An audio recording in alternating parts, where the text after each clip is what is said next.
Hi everyone. I've got a couple quick tips. I had one party this weekend and then I had a lot of fun.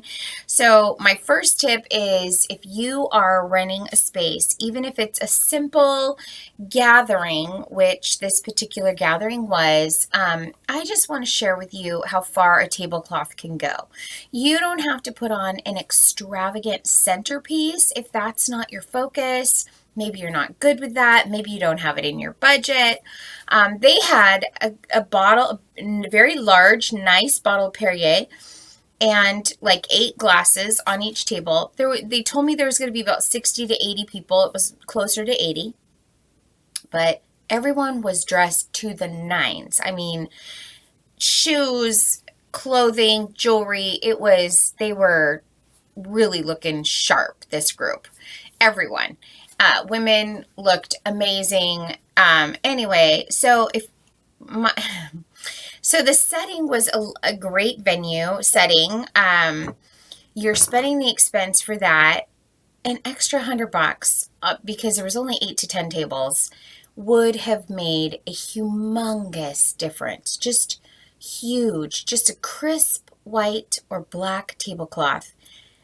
You don't have to go extravagant on decor. They didn't, but they didn't even have tablecloths. So if you want to set your experience just a cut above, don't skimp on linens. Just don't. And they're not that expensive. You can rent them. Throw them in a bag. A lot of party rentals will just have a drop off the next day. So anyway, that's my tip to you. The other thing about a bartender is it's not the bartender's job to tell everyone to tip. I mean, of course, if the conversation and they're like, how much does this cost? And I say, oh, it's gratuity. So you're welcome to tip me what you think I'm worth. And but I mean, I wasn't a part of the planning at all, but the wife said, this is his gig. And I thought, lady, you did your husband a disservice by saying we really should just rent some tablecloths if you don't own them. Anyway, so I wanted to share that. Secondly, I had a great weekend, very, very busy. And, we had a change of hands. We had some girlfriends come, and my daughter's friends, and we went to go see a play, Scrooge. I'll plug it. It's at the Champion Center in Tacoma. It's amazing.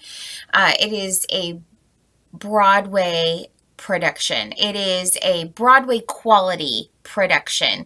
I have been to many plays, and I've been in plays, but this production, and it was different. I saw it probably 8 or 10 years ago with the girls, and they kind of keep it fresh and new and do things that are they bring some of the stuff that's happening in today's world into this old 1700s production. It's fantastic. The message is amazing. The church is beautiful. The set is phenomenal. They have live instruments. It's incredible, incredible, incredible. So we did that.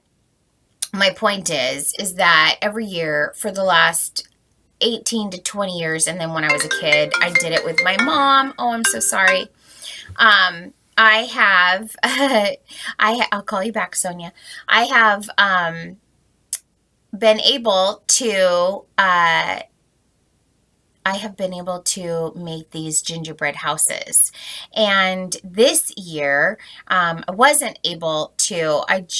Last year we didn't have a party at all, but we've had a party from 5 people to 50 people. And over the years, I mean, it just grows and then it kind of shrinks and whatever.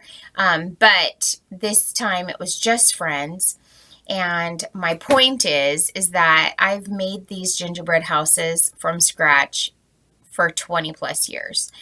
And last year, even though we didn't have a party, I still made like 3 and we decorated them just as a family. But what I wanted to say was I bought them. And at first I was like, I can't believe I'm doing this. Oh my God, this is crazy. Of course, I bought extra candy because I couldn't help myself, but we still had a great time. The point is, we had a great time. My back isn't quite what it used to be, and rolling out 20, you know, houses is hard on you. Even doing 5 houses is hard on you. So we had a really good time doing it. I just didn't have the time. It's busy season. I'm so busy. And instead of killing myself. So my point is, have a great time. You may have to change and with your condition, what's going on in your life. And that's okay. The tradition was the important part. The fun was the important part, not the fact that I made the houses. That, and I'll go back to doing that again because I truly do love and enjoy it. It is so much fun. But just wanted to share with you that you can still have an amazing, phenomenal time and maybe tweak your tradition just a little bit. And that will provide you an outlet to still have fun and still feel rewarded. People will be proud and have a great time, but you won't be stressed out and you won't be overwhelmed. So that's the point, is it's about the time that you spend together. It's not about the fuss to get there.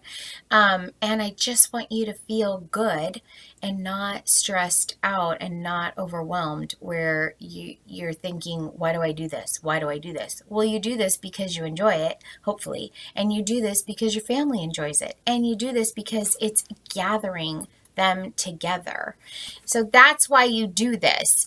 But it's not about the dollars. It's not about the stress. If it's stressful for you, it's maybe something you need to cut out.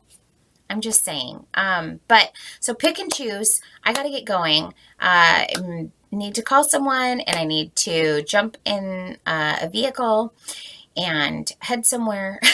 So I got to get to going. But I wanted to share that with you because had an incredible time. Had spent time with a girlfriend that I truly adore and I'm super thrilled that I've reconnected with. But that takes 2 people. It takes 2 people to take the time to connect. So when you've called people a few times and they haven't returned your phone calls, then move on. And that's what I tell my kids. Like, if you have been there and been there and been there and that person is not there for you, then, I have friends that if they called me, I'd still be there for them because I truly do love and adore them. But I've tried, and if it's not reciprocated, that's okay. So anyway, love y'all. Talk to you soon. Have a great Monday. Make it a great day. It's the best day of the week. It's a do-over. It's the first day. There's nothing to compare it to. So keep going. All right.